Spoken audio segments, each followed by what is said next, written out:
Well, good afternoon, everybody, and welcome to Monarchs Mocha from here in Lincoln, Nebraska. Dan Fahm with you, voice the Monarchs. Somebody kind of getting in here on our lunchtime extravaganza. Let me reach the coffee here, which is brought to you by the Roastery, but I'm at the mill, which we always do. Every time we're here in Lincoln, we always shoot the show from here. We'll tell you more about the mill in a moment, and also we'll talk about playoff baseball from Kansas City. That comes up next right here at 3, 2, 1. Let's roll the cool groovy comedy music. Here we go.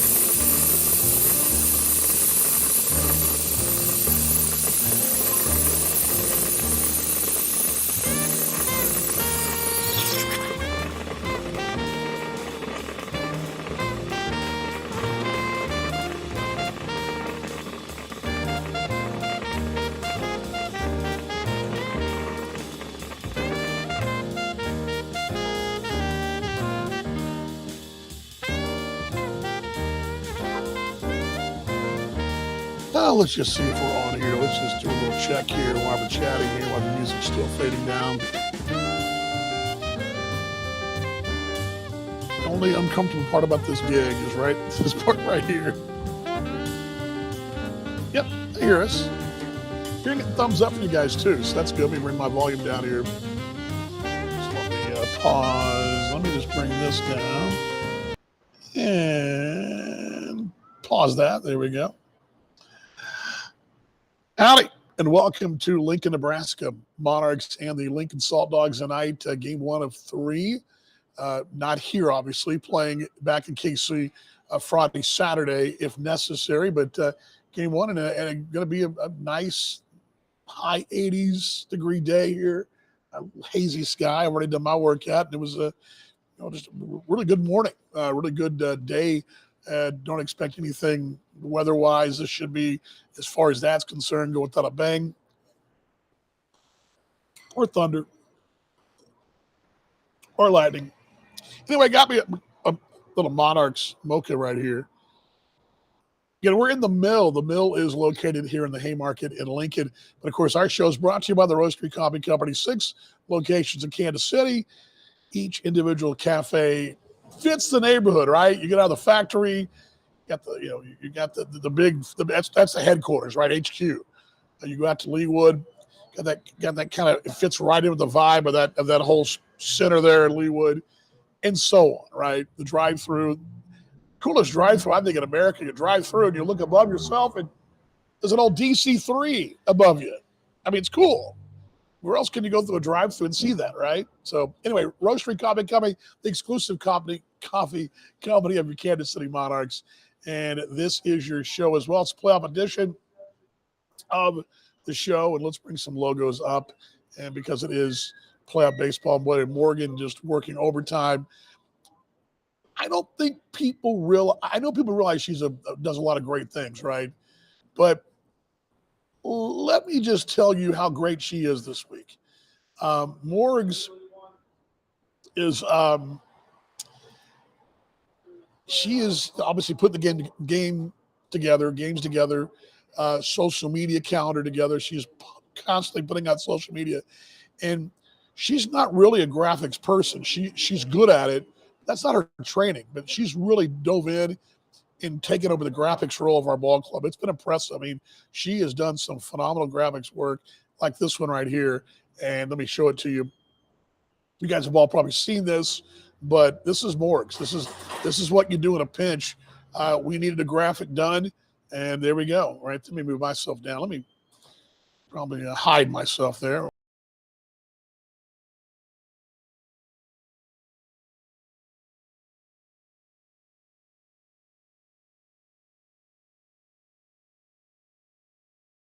Now, there's a little confusion here because the association is recognizing the Monarchs as back-to-back division champions.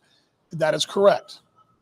But you would be remiss, and I think, quite frankly, not tipping the cap to Joe Capietra, Bill Sobey, John West, Frank White, and of course, Matt Hall this year, and the staff, the field staff, because this is the 3rd division title in a row, okay? Go back to 2019, the club had never won a remember 18 the club wins a championship, but in 19 the team wins the then Southern Division, right?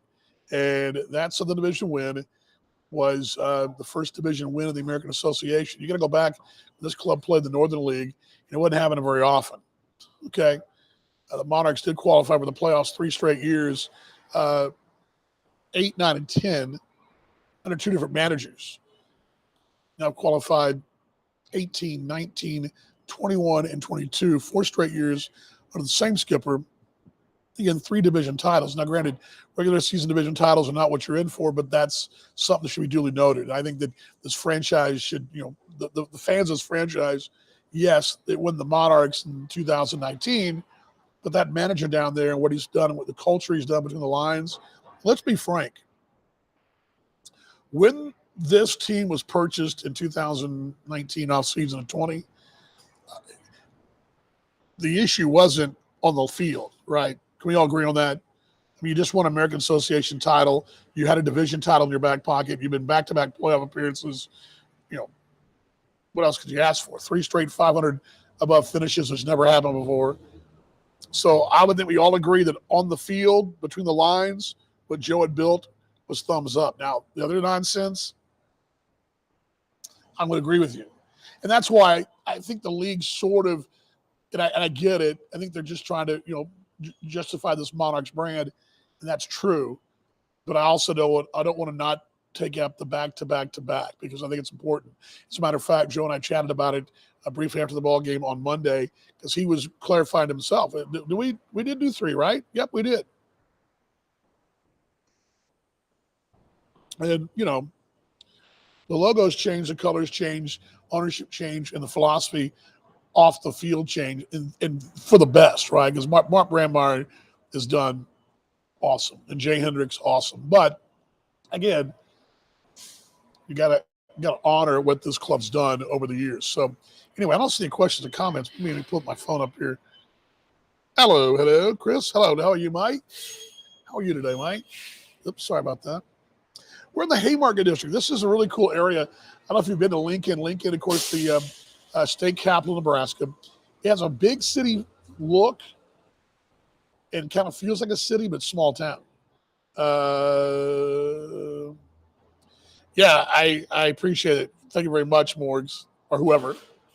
Again, I don't think you guys realize that's not her thing, but she's dove in. And that's what separates this franchise from others. Because a lot of places would have said, well, you know what? We don't have anybody here to do that, so we'll just kind of just go with the generic league logo. No. Mortgage dove in full force.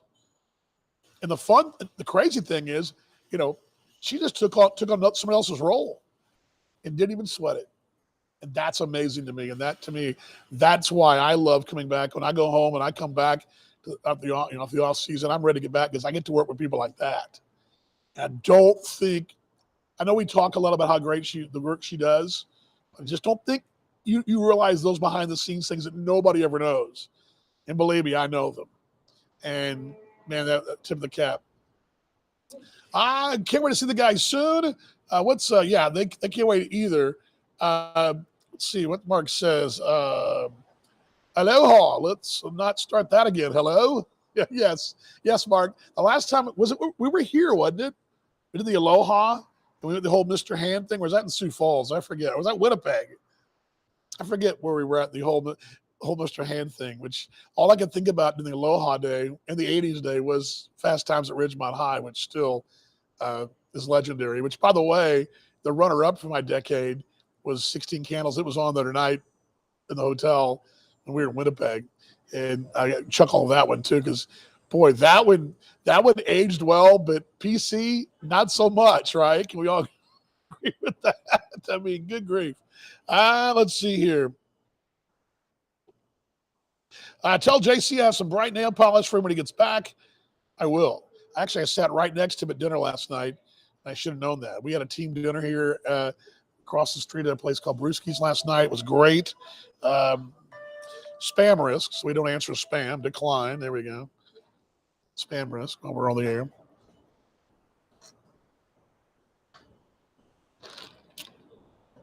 Yeah, I had a great team dinner just across the street last night, and thanks to the ball club for just a nice little night. We got it at about 5:15. We had 6 o'clock reservations, and we had a room to ourselves in the back. And the Brewski's is a cool little place, great pub food, good wings, burgers, that kind of stuff. And it's happening on game days. I mean, this area, the Haymarket area here in Lincoln, it's happening on game day. This place is a zoo. Now, if you're not familiar with Lincoln, you've got the state capital area, and you've got the downtown area, and it kind of buffers the two to the university. Now, when I'm actually facing north. The hotel is a block up, and there's all these little pubs, restaurants. You see behind me, there's coffee shops, restaurants. And I'm at the mill across the streets, an Indian restaurant, an ice cream parlor, an Irish place, a steakhouse, and Mexican food up the corner, another burger place, sushi here, all these little restaurants and pubs around here. And so on game day, this place is a zoo. There's also the edge of the Haymarket is the old train station. The old train station on game days, they have big parties down there, and you can see. I walked down there last night after our dinner, and you can see it was still set up from last week. Of course, they got a home game this weekend, which pretty cool. But anyway, this is like these are old, turn of the last century buildings. Some of them built in the 1880s.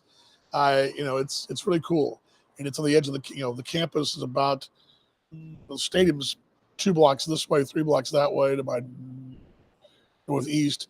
The campus that's on campus, so we're right there on the edge of it there. But yeah, let's see what we got here. Yeah, it wasn't Sioux Falls, wasn't it? Yeah, I think it was Sioux Falls. Aloha, Mr. Hond. Let's see here. Hope says we wanted to make it Lincoln so badly. We've been cheering for the home, especially hopefully loud. You'll hear us. I'm sure we will. We will. And by the way, it was great to see you guys. The Hope Party is the Han Party is 6. What a great family you guys have. Just what a great blessed family. Good to see you guys on Monday.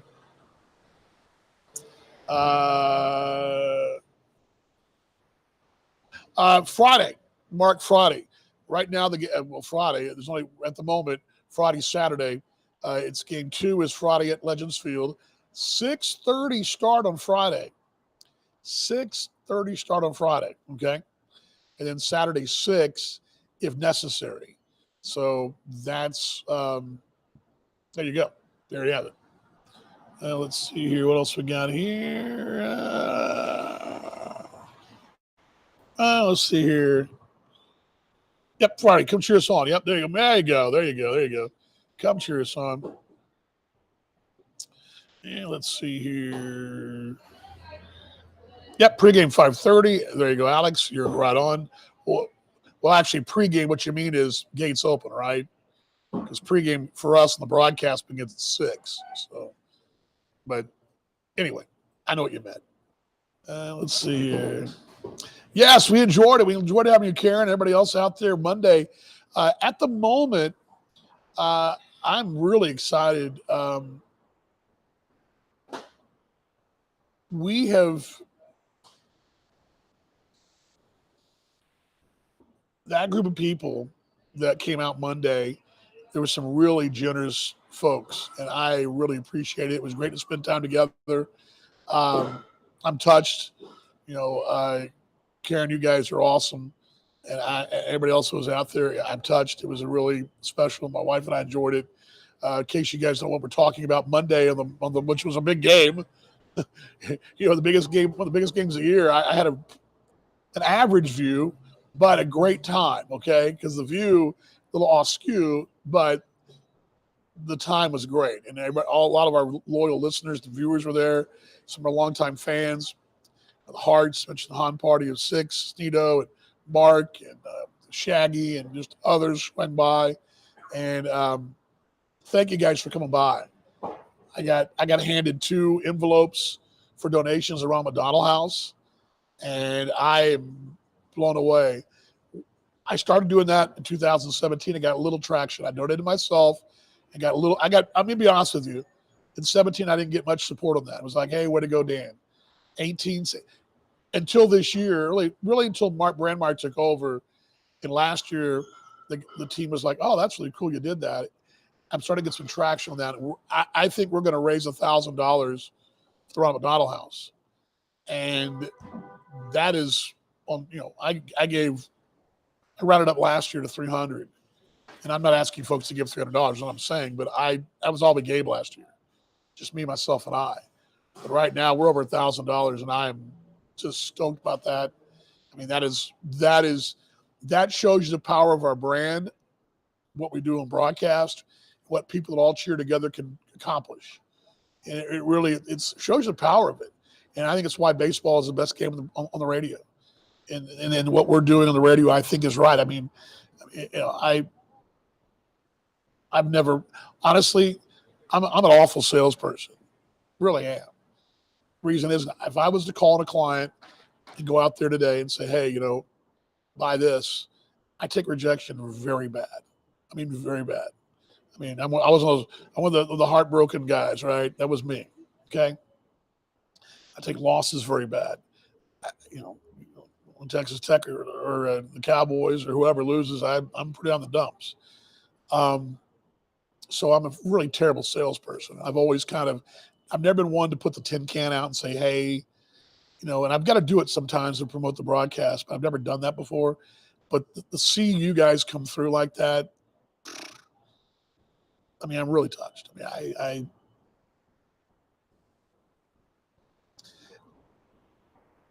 if anything that I really want to do in this business, besides it making you folks happy, is to be a difference somewhere, somehow, some way, and just making it a little bit better.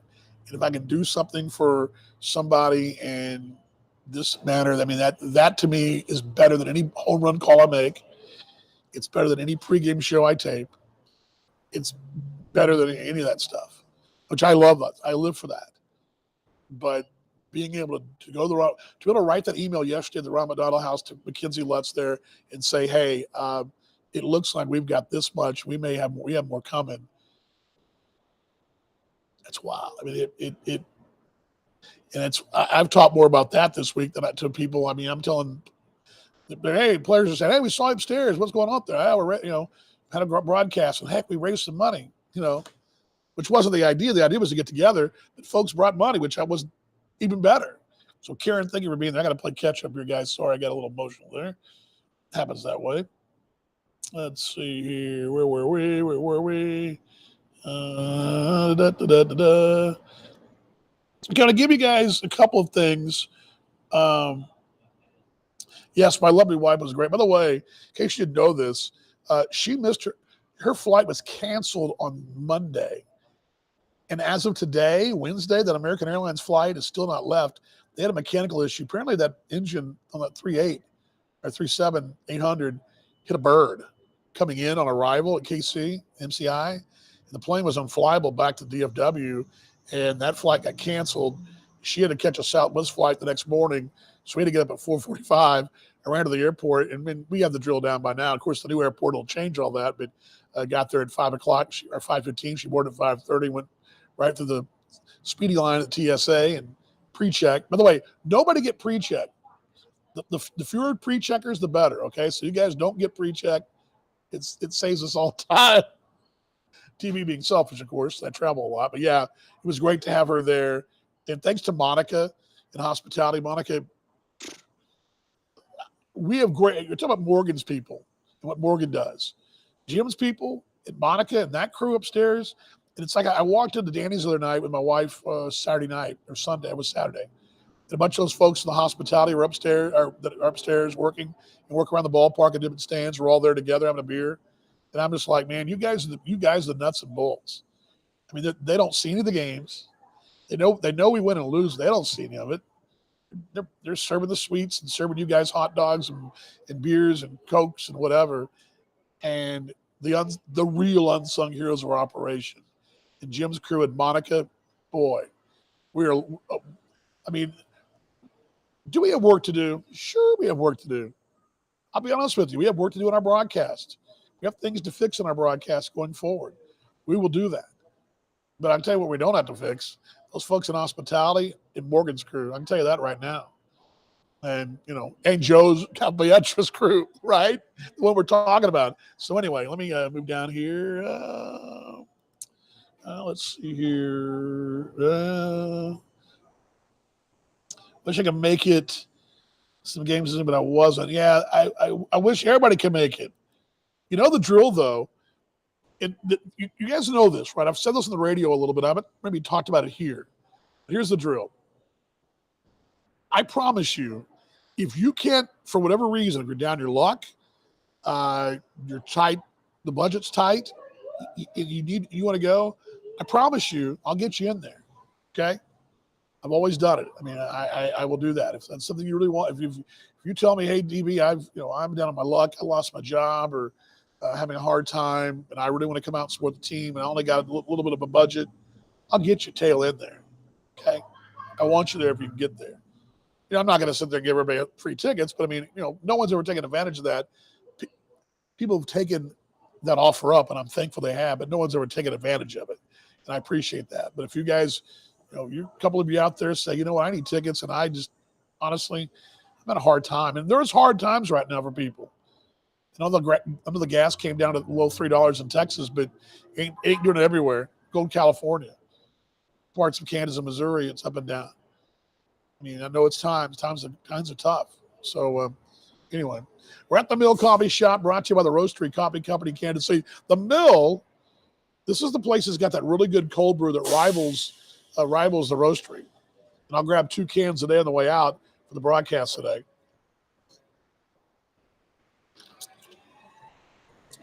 Let's go, Monarchs. Let's go down here.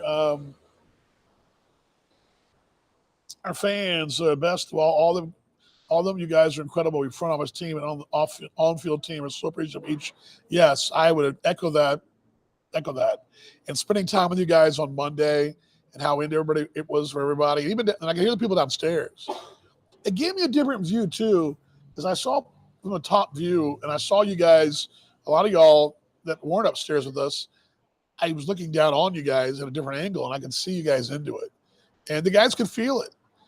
And I'll tell you, it was a big difference last year playing Fargo in the finals, having folks out there. It was a huge deal. Huge deal. And, so anyway. Mark says, being Monarchs fencing, I wish the Springfield Cardinals I got to read this here. Sorry. All right. Your good sales of the show is one of the things that sold me on being a Monarchs fan. Take it all. I wish the Springfield Cardinals did something like this to get more personal. It's hard for those guys, Mark, and I appreciate the kind words, mate. It's the thing I love about this job, about this independent baseball. Now, I've talked about this before. I'm not going to lie to you. If a AAA Round Rock was to call me and say, hey, we want you to come broadcast, and you're going to be a step away from the big leagues, well, I'd be crazy not to go, right? But in general, I'm not itching to get out the door because I don't think affiliate ball is that much fun. First of all, they play way too many games, 142 games in affiliate ball. You have no control of your roster. I've been with some affiliated teams that were dreadful. And you're trying to sell prospects. You're trying to sell somebody in Burlington, Iowa. Hey, here's a future Hall of Famer for the Reds. That's not a selling piece in Burlington, Iowa back in the day, right? Here's Mark Burley, who went on to do great things in the World Series for the White Sox. He was the only name we had. He wasn't Mark Burley then. Now, it was great to know him, but that's not why people go to the affiliated ranks. They go to be entertained. And so really, that's why I think the affiliated clubs are doing more things like TikToks and those kind of bits, because that's what they have. Their players come and go. They have no control of the roster, but we have that. The great thing about this show, Mark, is that, let's go back here. Last time we were here. The last time we were here, Matt Adams had gotten hurt, right? We were asking ourselves, how is Matt Adams going to be, how are we going to replace him? Well, you don't replace him, obviously, right?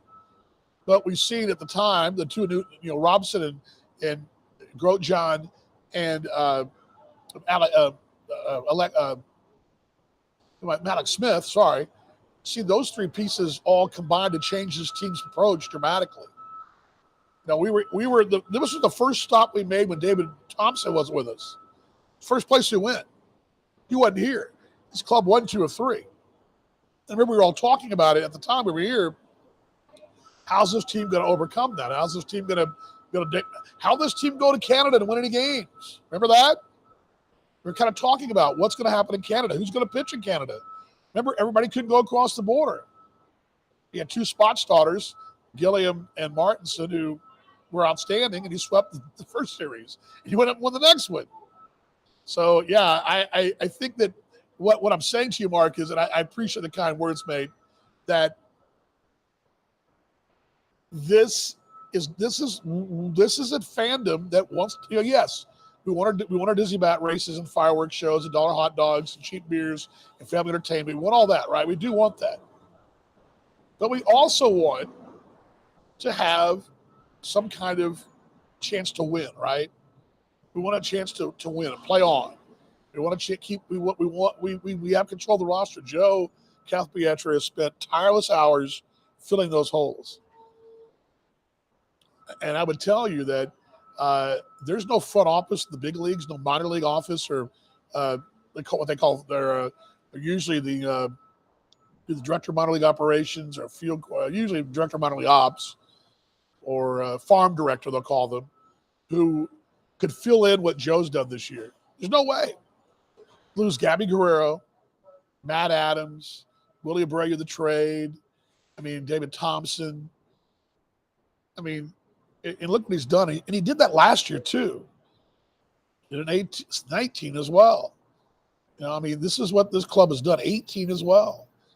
Made the big trade at 18 that brought Noah Perio Jr. here. He was the MVP in the playoffs.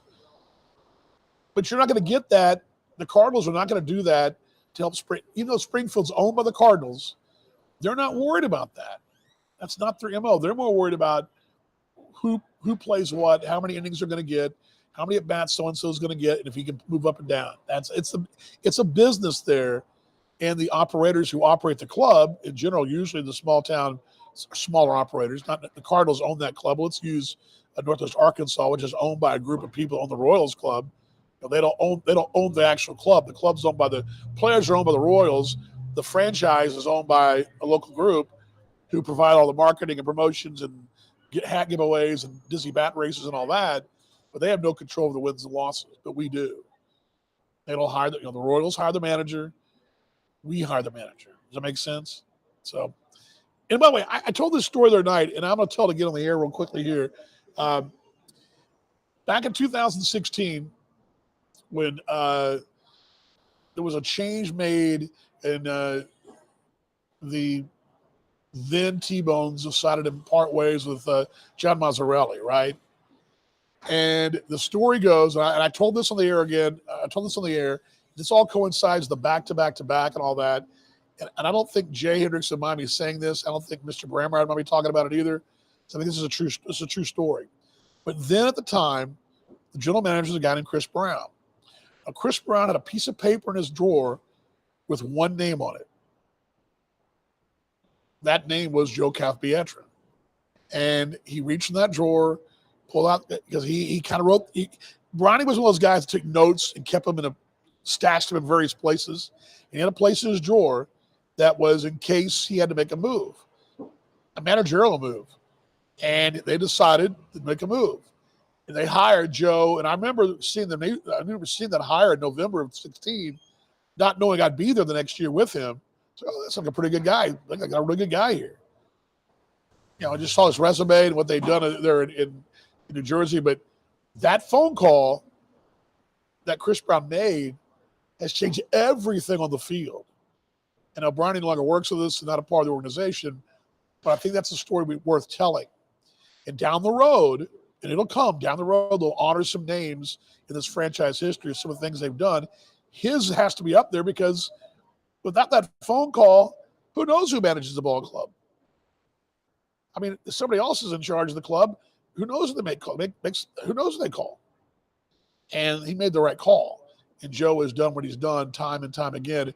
That's 5 consecutive years over 500. Never happened in this franchise. Second most wins this year in franchise history, just behind last year's 69.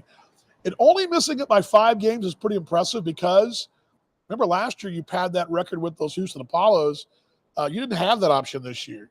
Plus, you had the trip to Canada twice in August. I mean, three 6-game road trips in August. Wow. All right, let's see here. Yeah, the flights were a pain. Let's see here. Sorry, I'm playing catch up here, so I got a little glare. So give me a moment here. Before we get the questions, let me give you a couple of things I think are important to think about tonight. Okay. The Monarchs are going with their ace, Matt Hall, and Hall has been very, very good here. He's won a pair of times here. His last time here, he was outstanding. Tossed six, I think it was 6 shutout innings. I can tell you that real quick. Yes, 7 shutout innings. 6 innings here, 4 hits, no earned runs, 12 strikeouts. Time prior against Lincoln at home, 7 innings, 10 strikeouts. Okay, now Greg Minier ain't no slouch. He's their ace.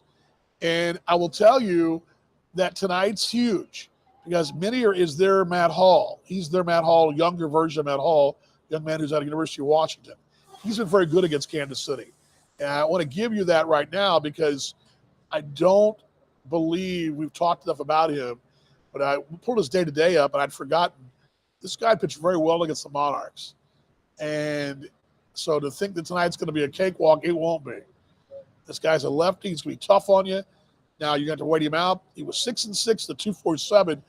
Now it's Sioux City last time out. He went 6 innings, got a hard luck 2-1 loss last Friday. But he went 7 innings against Cleveland the time before, 7 shutout innings. Against Kansas City, he went 7 innings, 1 earned run, and a 6-5 win. That was a comeback win here, I believe, yes. It was a Sunday game with the Monarchs pin kind of came in around late. And then, but then you go back to the earlier part of August. He had back-to-back starts where he gave a combined 8 runs in 12 innings. So, you know, there's been recent success against Kansas City. He's also struggled against a team which like the Monarchs, which I believe Fargo is similar to the Monarchs, and I think Sioux City's a lot like the Monarchs now. And he gave up 6 earned against them last time out. So just to give you an idea, this guy is the chalk for them. It's going to be a challenge. That's key number 1. Waiting out and doing really the approach the Monarchs took this weekend against the 3 lefties. And I would tell you, probably should have swept that series. Probably should have gone to Monday. I think just to a man, they think that Friday they blew one because you had 6 walks off of their starter, 10 overall. Still won the series, still won all 3, which is great.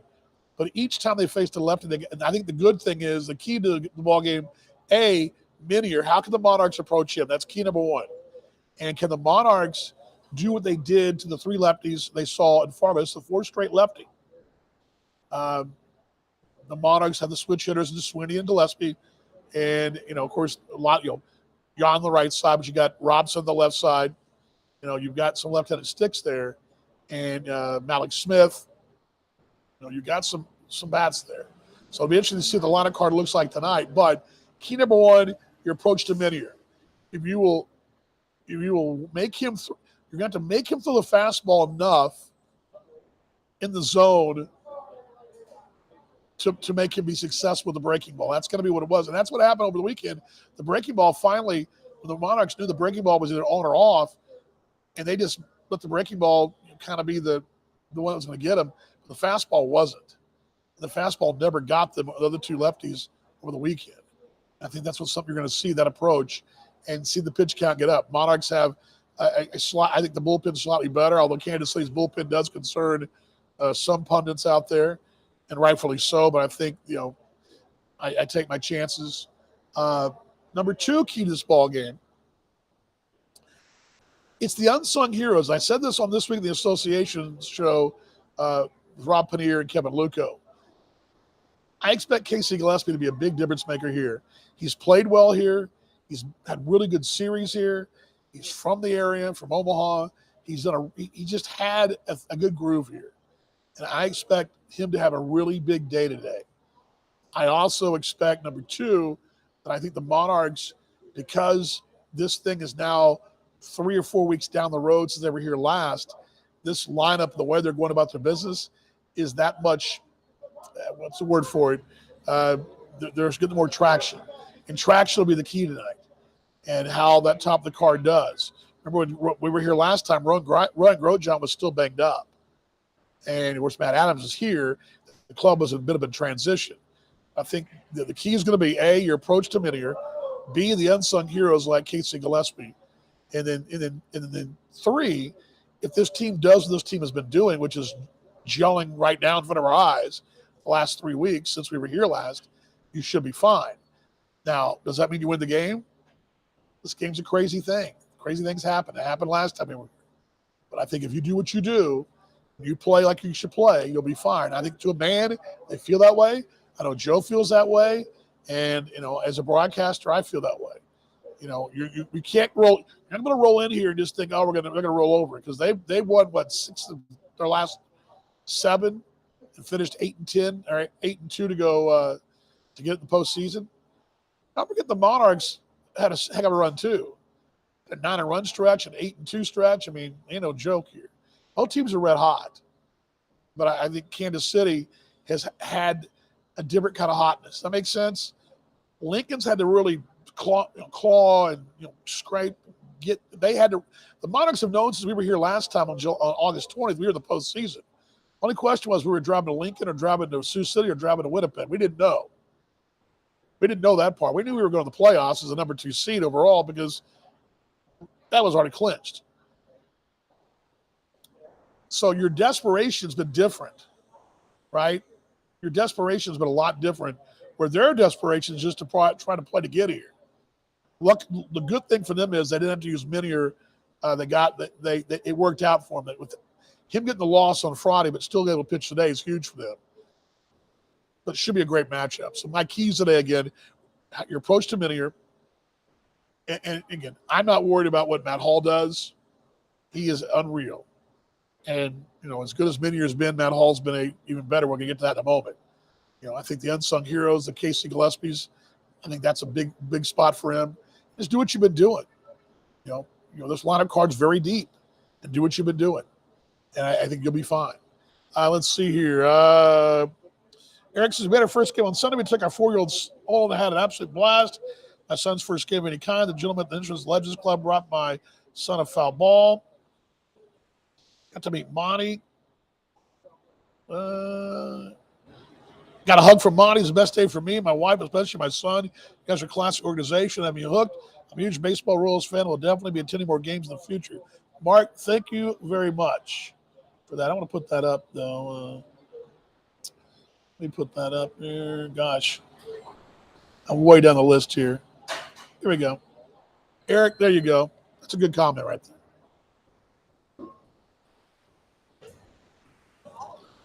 The other series, just to give you an idea what's going on tonight, Winnipeg's hosting Fargo. Fargo will have McGovern. He'll be facing Barraza. Huge advantage for Fargo there, despite their depleted roster. King County is playing Cleburne tonight, a big game in Texas, and then the Milk and Chicago there in Milwaukee. So there's your playoff matchups tonight. We'll have all that for you tonight on the broadcast. Yes, he's ready for the playoffs. Casey's played well here. Casey's ready for everything. Yes, he is. I would say that too. And I would say this team, and I think Hope brings a good point up. Since we were here last in Lincoln, things are different. This team was playing well, was at a good body of work, but there was a lot of unsungs. Malik Smith had just joined the ball club. Robson was just with the ball club. They were just starting to get their sea legs with them. Grosjean had his banged up knee, but still trying to get back. You lost Adams during that weekend on Saturday. And, I mean, your teams definitely needed a week to 10 days, a fortnight, whatever, to sort of get that thing going, and they did. Boy, great comments there. See what I missed here. Let's see here. I will take your questions and comments here. All right, Stino, we'll see you tonight. Stino's going to do he's going to do the real, he's going to harken back to Satchel Paige, I guess, or Buck O'Neill and Lee from 18th and Vine. I love it, man. I love it. Yes, Anthony Gomez, losing what we did during the season, testament to the great coach. Yes, I would agree totally with that. And that's what I go. That's why I think back to back to back is important to realize. And that's why I told the story about Chris Brown in 2016, because Joe's not here. We're kind of scared of chasing the dogs with them, just sneaking in. We were the best choice. How crazy it'd be for the Fargo to play first, seeing how we just took them down. Yeah, we'll never know if Fargo really considered that. I think that was a good idea for them a week ago, like a week ago Monday. But I believe once they got on the road and they went to Sioux City and had a rough time, I think they believe they're better off taking the route of the home field and trying to win as many games as I think. Out of the gate, playing the Monarchs would have been a noble thing. But I've talked about that, playing the Monarchs and get them out of the way. But I think once the week went on, once things went bad in Sioux City, I think they decided, because I think their hope was they'd come to Kansas City, clinch early, and be able to kind of kick it and really spend the next 3 or 4 days relaxing before the Wednesday game, and maybe would have stayed over and played that game. But I think once they lost the series in Sioux City, the league got down to one game. They had to win on Friday. It still wasn't done yet. And they were trying to play to clinch a division 2 straight days, and finally came to the last day. I think the optics on that were like, well, we're going to get out of Dodge. We'll play at home. We'll see these guys again. And I think you will. I think you will. But yeah, it's very good stuff there. Let's see here. What am I missing here?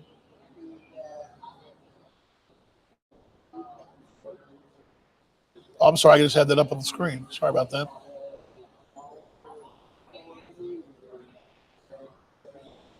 I meant salt dogs, I think is what he meant, mate. You know what, though? I would love that. You want to do this whole pick an opponent deal? Okay. Pick your opponent from all the opponents, both divisions, and then reseed accordingly. If you pick whoever you pick, then the seeds will play each other higher, lower, right? I love that. I think that'd be great. I think that'd be a fun thing, because, let's just flip it around. Let's say Chicago had the best record in the league, and the option for them is to play a team below 500. Would they take that? They might. Maybe not. What if that team was in the division? They would. But let's say Fargo had a choice between Fargo playing us or playing a below 500 Winnipeg. They'd do that, right? I still think travel comes into it mostly. Travel is the reason that this whole thing, again, it's like I tweeted this yesterday. Make no bones about it. This pick of Lincoln was not made because you want to play Lincoln. It was not made because you have a better matchup. It's made because the drive from Lincoln to Kansas City is 3 hours. We'll be home tonight at a decent hour. We won't be up all night getting it at the sun up or midday. Going to Winnipeg, we wouldn't get home until Thursday around 1 o'clock in the afternoon. And that's why you're not there. So anyway. Yeah, too many dogs. What did I miss here?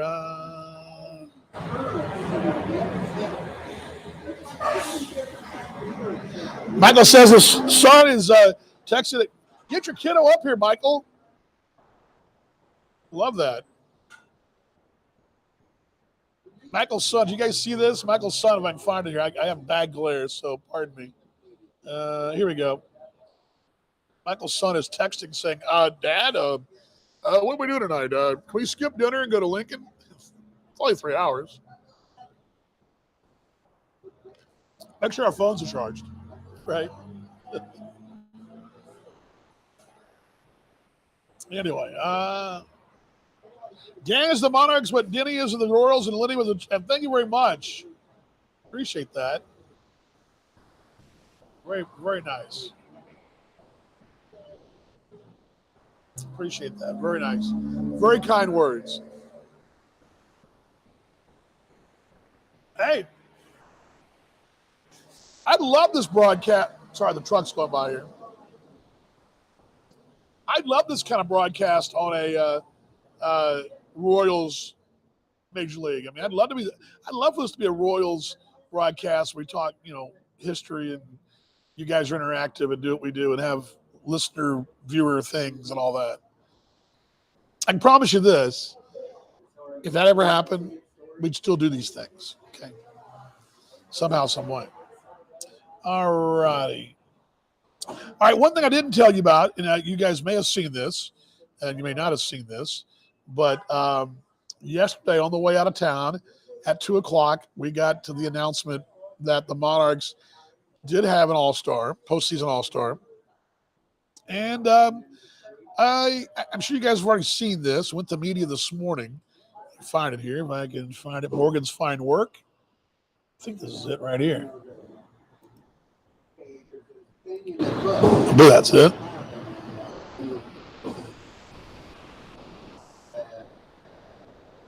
There we go.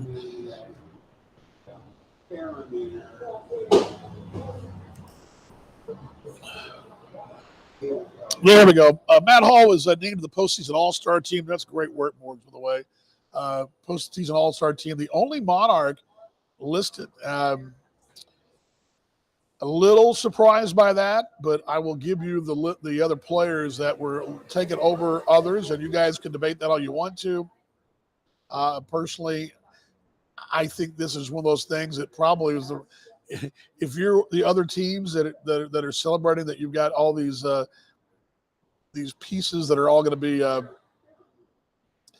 going to be all that are all stars. I think that you're probably I don't know. You're maybe a little, probably a little. You're probably a little kicking yourself now because yes, while you've got all these all stars, all that did was just make some folks on that bus a little bit upset, and I mean not upset, not kicking and screaming necessarily, but they were a little. I mean, I was shocked by that, quite frankly. I was telling Jay Hendricks yesterday on the phone. I said, I'd be shocked if we didn't have 3 or 4. All-stars. And, well, how wrong I was. The rest of the all-star team, I'm going to give this to you, postseason. And these awards went to the media of each team, manager of each team, and a front office person. Usually it's the broadcaster, manager, and his staff, and the GM, and whoever else he wants to ask, usually. But all-stars, Ryan Lidge of Chicago is the catcher. David Washington of Winnipeg is their first baseman. Grant Kay of Chicago is your second baseman. Leobaldo Pena of Fargo-Moorhead is your third baseman. Raul Navarro of Winnipeg is your shortstop. Your outfielders, Jimmy Kerrigan from Kane County, Max Murphy from Winnipeg, Zach Nair from Cleveland. DH is Drew Ward. Utilities, Brian Torres of Milwaukee. Starting pitcher is Matt Hall. Relief pitcher is Alex DeBoard of Fargo-Moorhead. I believe my batting went this. My vote went this way. I voted. Well, I'll tell you where I differed. I believe the utility player was Darnell Sweeney, just because he's played the outfield, he's played second, he's played third, center, second, third, and short a couple times. I don't know what else the guy could have done. Stole a lot of bases. I mean, Darnold's body of work speaks for itself. I believe firmly John Hernandez should be in the outfield. He wasn't. I do agree with Murphy and Nair and Kerrigan. They're all good players. David Washington was more my DH type, but I didn't vote for him as DH. I voted for Matt Adams as DH. Despite being hurt, Adams extrapolates out to be the league leader in RBIs, perhaps, and perhaps the league leader in home runs if he was in the same pace as those guys. Now, Washington's going to finish that spot, or right up in those spots, but Adams is right there with him. Except besides tearing up his hamstring, he was doing the same thing. He was having a DH-type season like that, and that's who I voted for. I also believe first base should be able to field and should be a really good fielder. I think David Washington's okay, but Casey Gillespie is the best first baseman in the league. I mean, he's the best first baseman in the league. Defensive first baseman, not just hitting. So I take into account defense. And that's where, it's hard on a catcher because I love Ryan Lidge. He's a good player. But I think the better catcher is probably Christian Correa or, Alexis Almeida or, JC Escara. See how I'm going with this? I mean, I think that, again, the definitions of the awards are not real clear. So do you put a guy that hits a lot of home runs as a catcher or doesn't play? I mean, I'm talking about guys that play catcher every day. Not disagreeing with the choice. I think Ryan Lidge is definitely worthy of that choice. But I'm just saying there's certain positions I also take into account what kind of play they make at the bag. And I think Casey Gillespie is the best defensive player on the corner in the league. Okay? But again, I don't have no problem with any of those. But again, somebody's got to get left off, right? I mean, somebody's going to get left off a really good list. And, David Thompson won the home run derby. David Thompson doesn't lead the ball club with his personal issues. He might be an MVP candidate, right? John Hernandez is going to hurt, same thing. John Hernandez doesn't make the All-Star team. I mean, Jabari Henry has ever been the DH as anybody else in that group too. I mean, a lot of, that's why I always have no problem telling you my votes. No problem. But yeah, that's the way I went. Only difference, I agree with the Hall. I actually went with McElrath as a closer, but it was really a coin flip, only because, and that's the situation where I went with a guy who we'd faced a bunch of times, a McElrath from Sioux City, who had just been phenomenal against us. And that was my only lean there. And a lot of times these broadcast awards, these broadcasters' votes, you look at the stats, but also what I saw. It's like Max Murphy. Max Murphy is a phenomenal top 4 player in the league, no doubt about it. And he was top of my list. I told you on the broadcast last week. But anyway, Monarchs get 1. Dogs getting the 2. King County the 1. Winnipeg gets 3. Clee 1, which I think is that area is a hell of a player. But again, there you go. There's your all-stars right there. Yeah, and so anyway, Darnell Urquhart, yeah. Yeah, I get it. And that's another thing. Another reason I'll tell you about the whole John Hernandez thing, not only did he hit a ton of home runs and RBIs, you don't run on that guy. He's the best arm in the league out there in right field. And nobody even they sleep on that. Oh, by the way. All righty, last call for questions and comments. We got to get going. This has been going along, and I appreciate you guys stopping by today. Anyway, broadcast tonight on AA Baseball TV. Let's bring this stuff down here. I got the glare on without my glasses. So.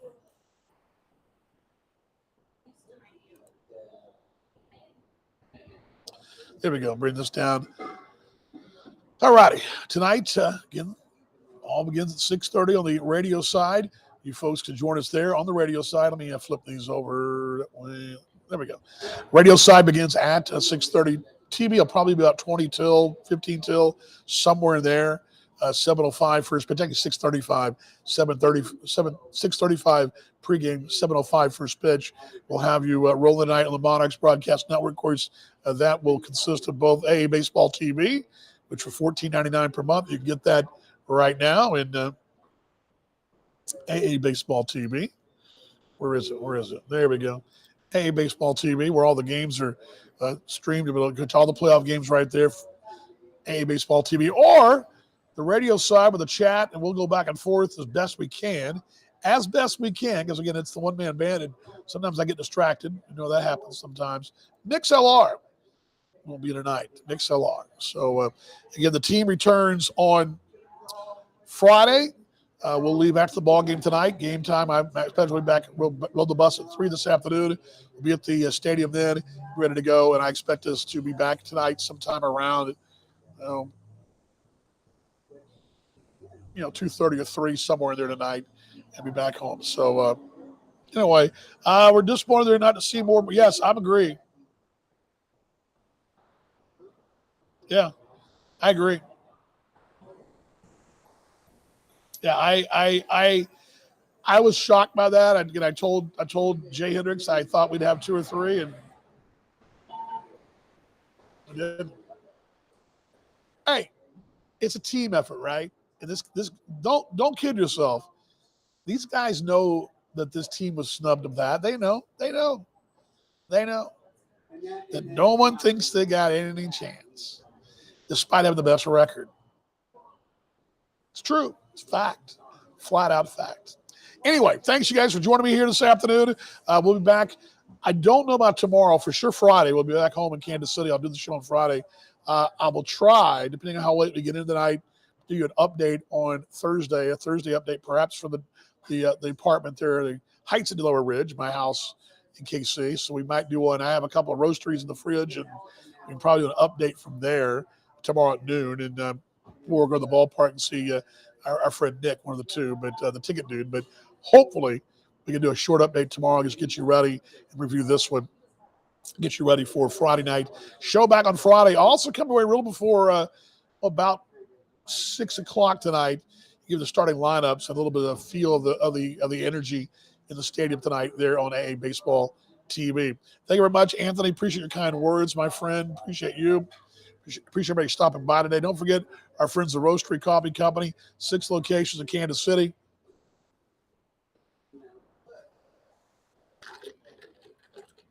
Official sponsor of Monarchs Mocha. Of course, we're at the Mill here in Lincoln. You come to Lincoln, go to the Mill. I don't know anything about the playoff ticket packages being canceled. I don't know anything about that. So, anyway, don't know. All right, ready for some 1, 2, 3, go Monarchs. I'm ready. You're ready. Here we go. Here we go. All right. 1, 2, 3, go Monarchs. I'll see you in the broadcast. Everybody.